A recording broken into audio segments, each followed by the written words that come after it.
Hello everyone, welcome to Rajanya's blog. তোমাদের সাথে আবার নিয়ে চলে এসেছি আরও একটা নতুন রেসিপি, শাহি পনির। তো চলো দেখে নিই প্রথমেই যে কী কী লাগছে। প্রথমেই আমি 2টো পেঁয়াজের একটা পেস্ট বানিয়ে ফেলেছি আর 10টা গাজর একটা স্মুথ পেস্ট বানিয়ে ফেলেছি। তারপর নিয়ে নিয়েছি ধনে গুঁড়ো, জিরে গুঁড়ো, গোলমরিচের গুঁড়ো আর দইয়ের একটা মিশ্রণ। কোয়ান্টিটিগুলো স্ক্রিনে মেনশন করা আছে, দেখে নিও। তারপরে পনিরগুলোকে কিউবস করে কেটে রেখেছি আর 2 টিস্পুন মতো আদা রসুনের পেস্ট করে নিয়েছি। তারপরে কড়াইতে গরম হলেই তেল দিয়ে দেবো 2 টিস্পুন মতো আর 1 টিস্পুন মতো ঘি দিয়ে দেবো। তেল আর ঘি গরম হলেই গোটা গরম মশলাটা দিয়ে দেবো কড়াইতে। তারপরে কিউবস করে রাখা পনিরগুলো এক এক করে দিয়ে দেবো। ভালো করে ভেজে নিতে হবে।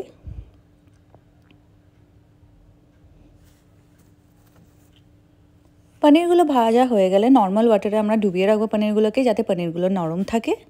তারপরে কড়াইতে আবার দিয়ে দিলাম যেই পেঁয়াজের পেস্টটা করেছিলাম সেটা।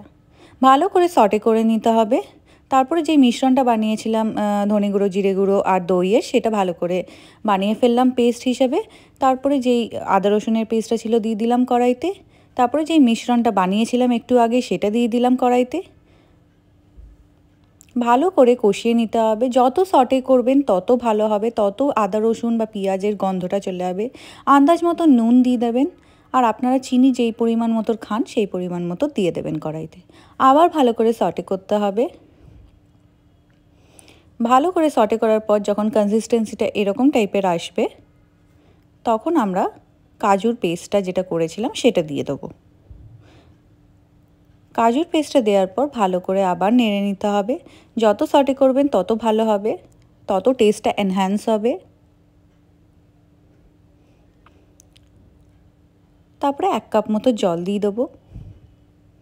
1 কাপ মতো জল দেওয়ার পর আবার একটু সটে করে নেব। তারপরে পনিরগুলো যেগুলো ভেজে রেখেছিলাম সেগুলো দিয়ে দিলাম। রান্নাটা পুরোটাই হবে মিডিয়াম ফ্লেমেতে। কিছুক্ষণ রাখার পর তো আমার তো রেডি হয়ে গেল শাহি পনির।